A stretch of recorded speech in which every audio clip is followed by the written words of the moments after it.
ورحمة الله تعالى وبركاته. مرحبا بكم عزيزاتي مرة أخرى في فيديو جديد. اليوم إن شاء الله بغيت نشارك معكم غريبة البهلة ديال الفاس الأصلية اللي كتجي واعرة في المذاق ديالها، ومن يد حماتي تبارك الله عليها كديرها غزالة، هي اللي غادي تصوبها لكم اليوم إن شاء الله.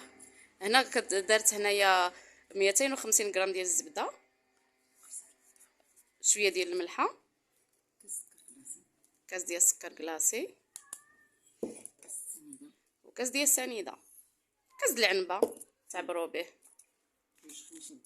جوج د الفاني،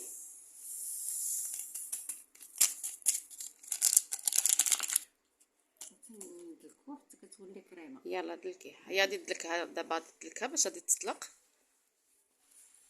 غتطلق الزبده في هذا السكر سنيده وسكر كلاصي.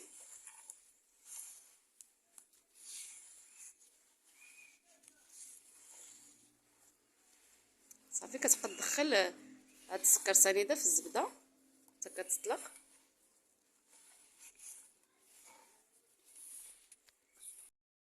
هانتوما كيفاش كتشوفوا كدلكها هكذا بيديها باش كتطلق مع حتى الحال بارد شويه، ما كتبغيش تطلق دغيا.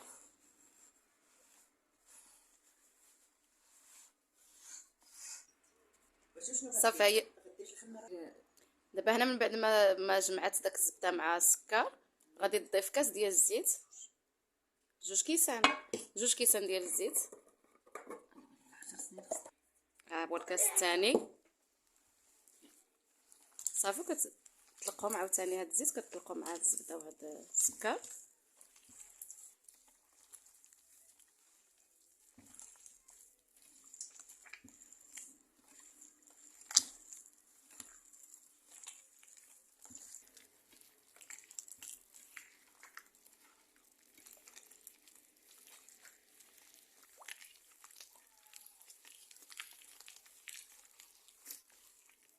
حتى كترجع كريمه على شكل كريمه.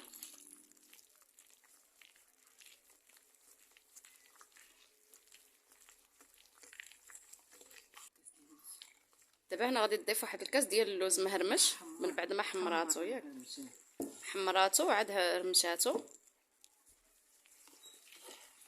كاس ديال العنبه ديال اللوز وكاس ديال الزنجلان، ياك هي غادي تضيف دابا كاس ديال الزنجلان، ما مطحون ما والو، مهرمش حتى هو مهرمش. الزنجلان حتى الزنجلان هرمشاتو واحد شويه. ها هو الشكل ديالو كيفاش مهرمش هكذا باش كيطلق قالك المذاق فيها. كاس ولا جوج؟ كاس ونص.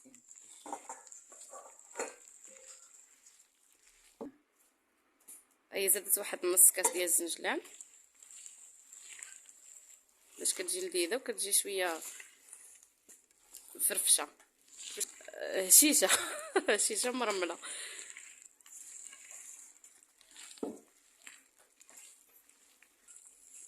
كتحاولوا تخدموا داك الزبده مزيان مع داك المكونات اللي ضفتو. هي كتخدمها مزيان بيديها. صافي هنا غادي تضيف الطحين، دقيق الفرصه رطب، ياك الفرصه رطب كيدخل كيلو، 3 ديال الخمارات، خميره الحلويات.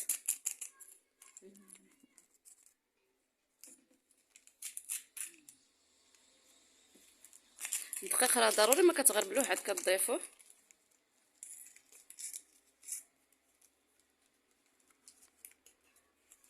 صافي 3 ها هما دارت.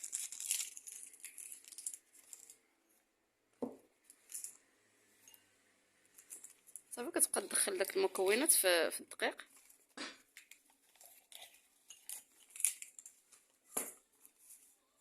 بالنسبه للدقيق ما كديريش كيلو في مره تكبيه في دقه واحده، كديري نص تقريبا وكتدخليه وعاد كتولي عاوتاني تزيدي بشويه بشويه.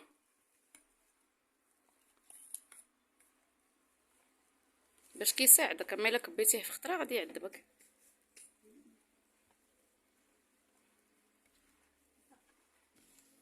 هانتوما هنا راه ضفت نفس الكميه ديال الدقيق نصف الكميه ديال الدقيق عفوا. ها هي فاش تجمعات ليها راه مازال خفيفه، عاد غادي تزيد.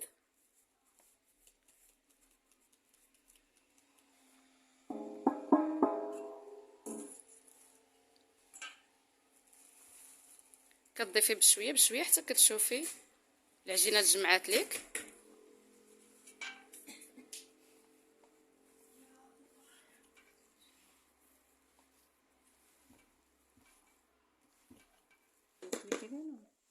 هيا عاود زادت شويه ديال الدقيق وكتجمع.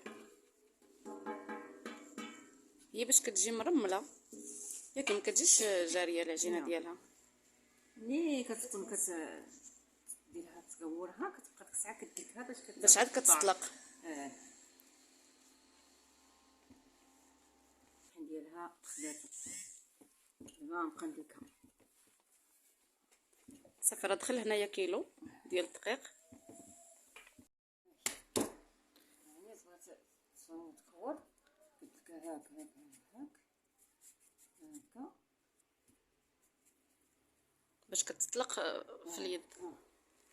هكا كدير في الطبسه المبوقين تحطها خليها ترتاح شويه شي ساعه ولا هذا وعاد نخدمها عاد نطيبها. وعلى حسب الدقيق يعني الا دخلتو كيلو الكامل وجاتكم شويه مازال رطبه وجاريه يمكنكم تزيدوا شويه ديال الدقيق. راه على حسب كل نوعيه ديال الدقيق وكيفاش دايره. كاينه اللي كتشرب دغيا المكونات وكاينه اللي لا. هي دابا غادي تخليها ترتاح واحد الساعه المكانه تقريبا وعاد تخدمها. نخدم ونطيب. هذه العجينه ديالنا من بعد ما ارتاحت غادي ندلكها واحد شويه باش تطلق، باش يلا كتسخن في اليد كتذوب فيها داك الزبده باش كتطلق.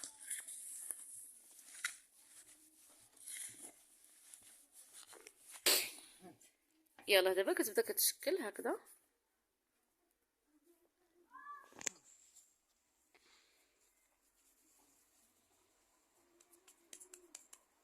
كتكورها كتبدا تقرصها وكتحطها على الطبيصلات هادو الخاصين بهاد الغريبه هادي. كدهنهم واحد شويه هنايا في الراس بالزبده، وهي من بعد ما كديرها وكديرها في الفران راه كتذوب هاد الزبده على هاد الجنيبات هادي باش كتزول دغيا من هاد الطبسيل.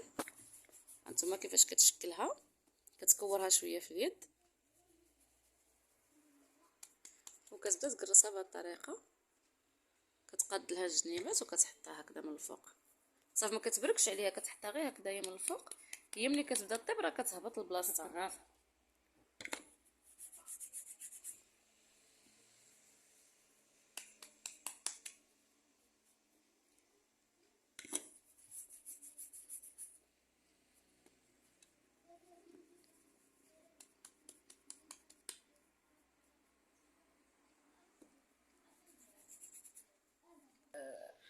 كديرها العافيه العافيه ديالها العافيه اللي غطيبها هي. الا كان الفران عنده العافيه بجوج كتشعل من التحت ومن الفوق. كتشعليهم بجوج من التحت والفوق. تكون مهيله. واذا كانت عنده غير عافيه وحده غادي طيبوا لتحت تكون العافيه يعني تكون العافيه في الوجه. يعني الا كان الفران ديال العادي كتخشيها من التحت هي الاول يعني طيب العافيه تكون فوق الوجه فوق منها باش كتشققها باش تفقع وعاد داك الساعه كترديها العافيه لتحت منها. وإلا كانت الفران عندكم كيشعل من الفوق ومن التحت فكتشعلوا عليها من جوج جهات. يعني العافيه مهيله غير العافيه تكون مهيله باش كطيب على خاطرها. دائما ما نجهدوش العافيه والفران يكون سخون. نشعلوا الفران يسخن وعاد نديروها. هانتوما كيف ما كتشوفوا العجينه كتجي مرمله. ها كتجي ناشفه، ما كديروهاش رطبه وجاريه، كتجي هكذا مرمله. وكتبدا عاد ملي كدير لها هكذايا راه كتجمع هي حيت فيها الزبده. ملي كتبدا تشكلها هكذا كتجمع. ها هي كيفاش كتجي باش تعرفوا القوام ديالها التالي كيفاش تجيكم. يلا هانتوما الا كان هكذا الفران العادي فكتدخلوها من التحت باش كتجي العافيه فوق منها. هي هذه العافيه مهيله قليله كيف ما كتشوفوها هي. والفران راه سخون راه شعلناه قبل. وبالنسبه الا كان عندكم كيشعل من الفوق ومن التحت الفران فكتشعلوا عليها من الفوق ومن التحت من الاحسن غير يكون قليل العافيه. هي دي بدات كتفكع، هانتوما شفتوا دابا غادي تطلعها باش طيب من يعني مازال ما تحمراتش من الوجه، وكتطلعها باش طيب من التحت وعاد تولي تحمرها عاود من بعد ما كطيب من التحت. كتقلبها هكذايا، كتهز وحيده ملي كتشوفها طابت كتهبطها لتحت عاوتاني باش كتحمر عفوا من الوجيه هكذايا. هانتوما كتشوفوا الشكل النهائي ديالها، حتى راه كتجي هشيشه ولذيذه، كتجي مفكعه هكذا كما كتشوفوا مشققه. غير هو الفران يكون مهيل وديري لها دائما ملي كيكون الفران عفوا كيشعل من جوج جهات تشعلوها من على جوج جهات باش كيطيب من التحت ومن الفوق وكتفكع. ما كانش كيشعل لكم على جوج جهات فغتشعلوها غير من تدخلوها عفوا غير من التحت وتكون العافيه فوق منها على ما كتحل هكذا وكتشقق عاد كتوليو تردوها للفوق. وهو النتيجه ديالها كيفاش كتجي. وبالصحه والراحه دمتم في رعايه الله، الى اللقاء.